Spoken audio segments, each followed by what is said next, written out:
In the spring of 1462, Sultan Mehmed II, conqueror of Constantinople, led the most powerful army in the world toward Wallachia, a small principality in what is now Romania. Mehmed commanded over 60,000 soldiers, armed with the finest weapons and battle-hardened from countless victories. His target was a single man, a prince who had dared to defy the Ottoman Empire. As the Sultan's massive army crossed into Wallachian territory, they expected an easy conquest. What they found instead was a nightmare that would haunt the Ottoman soldiers for the rest of their lives. Stretched before them for miles was a forest of corpses, 23,000 impaled bodies of Turkish prisoners, arranged in perfect rows, still rotting on wooden stakes. The sight was so horrifying that Sultan Mehmed, a man who had seen countless battles, turned his army around and retreated. The prince responsible for this terror was Vlad III, known to history as Vlad the Impaler, and this is his story. Vlad was born in 1431 in Transylvania, in the fortress town of Sighișoara. His father, Vlad II, was a member of the Order of the Dragon, a chivalric organization dedicated to defending Christianity against the Ottoman Empire. Because of his father's membership in this order, the family name became Dracula, meaning dragon in Romanian. Vlad III inherited this name, becoming Dracula, literally the son of the dragon. But his childhood was anything but noble or protected. When Vlad was just 11 years old, his father made a desperate political decision. To secure peace with the Ottomans, Vlad II sent his two youngest sons, Vlad and his brother Radu, to the Ottoman court as hostages. For the next 6 years, young Vlad lived as a prisoner in the enemy's capital. Life as an Ottoman hostage was brutal and humiliating. Vlad was educated in logic, the Quran, and Turkish language and culture, but he was also regularly beaten and tortured. The Ottomans used psychological manipulation and physical punishment to break the spirits of their noble hostages. While his brother Radu adapted and even converted to Islam, becoming a favorite of the Sultan, Vlad grew increasingly defiant and filled with rage. Every beating, every humiliation, every day spent as a prisoner in enemy territory hardened him into something darker. He learned military strategy from the Ottomans, studied their weaknesses, and absorbed their tactics. Most importantly, he witnessed their methods of intimidation and terror firsthand. These years of captivity would shape the monster he would become. When news reached him that his father and older brother had been murdered by rival nobles, Vlad's transformation was complete. He would return to Wallachia not as a prince, but as an instrument of vengeance. In 1456, at the age of 25, Vlad seized control of Wallachia. His kingdom was small, poor, and surrounded by enemies.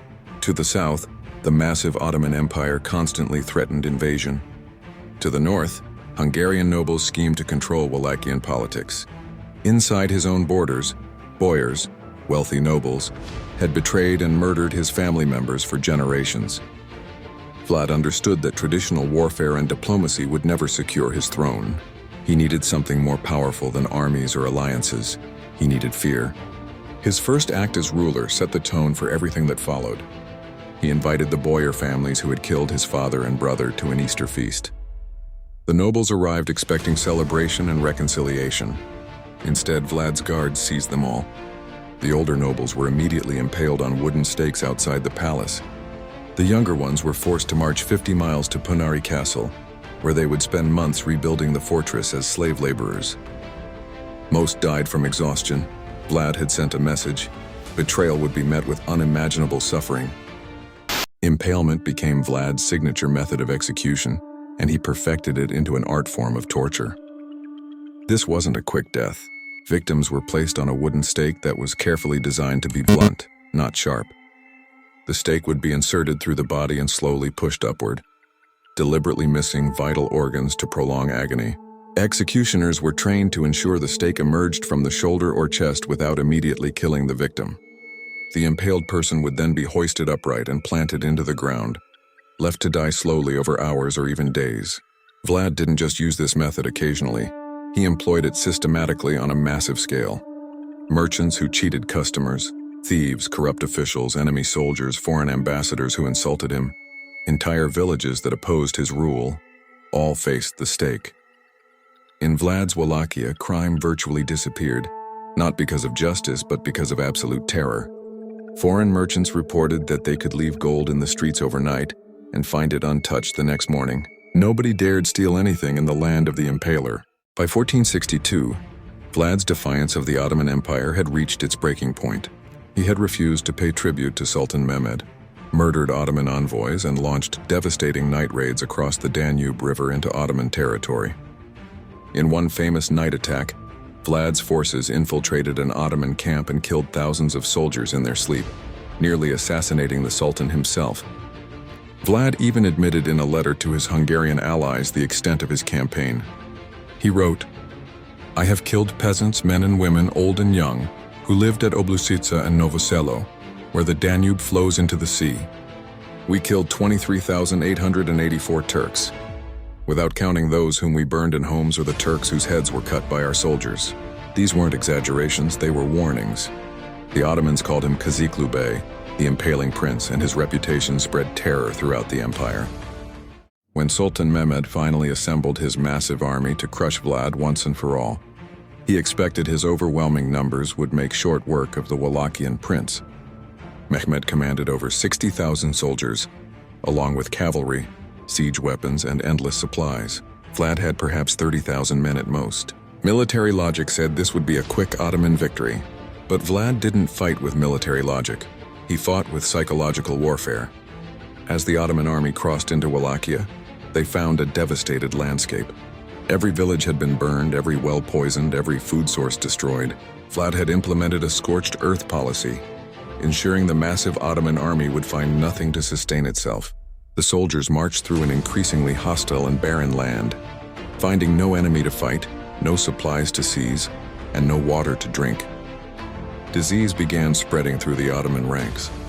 Morale dropped with each empty mile. Then they reached the capital city of Targoviste, and they saw the forest. The sight that greeted Sultan Mehmed outside Targoviste was beyond anything the Ottoman soldiers had ever witnessed. Stretching for miles in every direction was a forest of the impaled, 23,000 Turkish prisoners, soldiers captured in previous battles, all mounted on stakes arranged in perfect geometric patterns. The bodies were at different stages of decay, some fresh, some rotting for weeks. The smell was overwhelming. Birds circled overhead, feeding on the corpses. This wasn't just execution.